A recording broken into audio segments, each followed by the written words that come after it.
na adowe gbogbo alekagbe amwegate adomoyo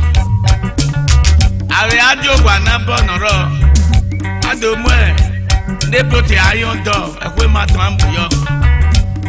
emwido ni ro agwe protector agulele ya de na riru daiwe na ye agbongi yewe no kaye agbongi weye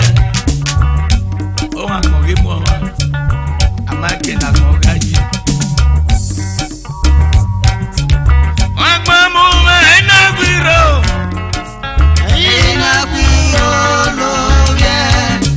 o agbamu ena biro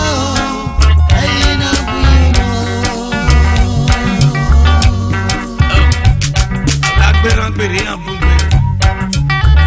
nagawe mi egbon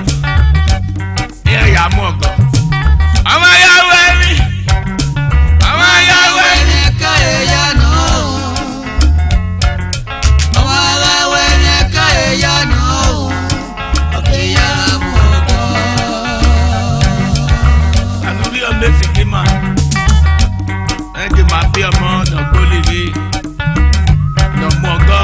ra akin awe mi agbon oya ye gbin na ya ri aya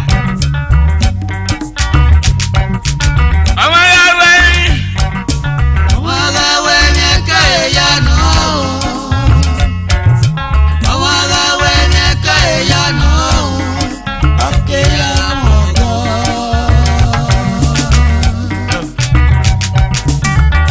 agbera wa yo gwe to taye